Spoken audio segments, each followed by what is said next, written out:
Well, you know, it takes a lot of hard work to make it to the Olympics. In fact, your chance of being an Olympic athlete is just a little more than 1/1,000,000th of 1%. Whew. Obviously, it's an elite group who make it. And as our John Stair shows us, for those who do, there's a lot to manage before and after the competition. Amy Kozad-Magana knows what it's like to commit to a dream.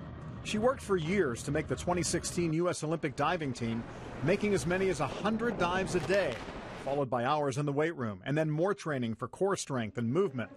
That singular focus led to a very big day in her life.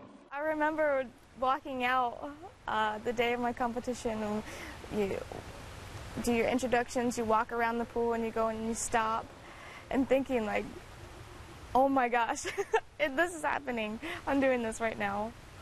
I can't believe it.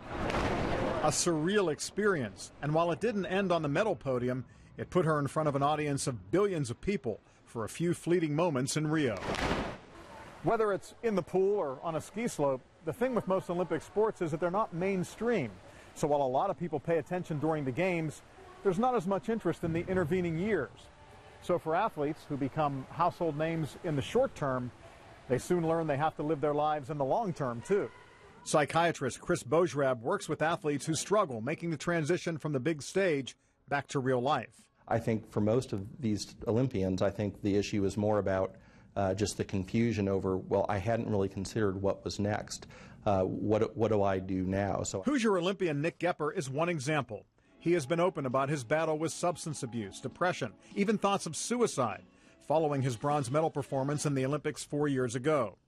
Bojrab didn't treat Gepper, but he says his story highlights how hard it is to keep life goals on the radar while focusing on lofty athletic goals. It can become so torturous almost that when it's over and done, it leaves them a little shell-shocked and they're not quite sure what to do.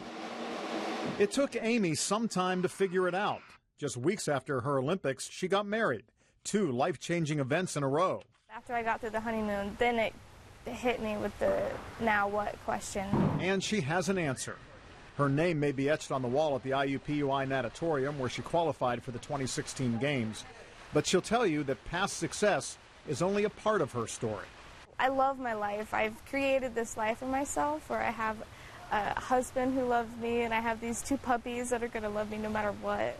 And I have a beautiful little home, and the Olympics was very exciting, but it wasn't what defines me.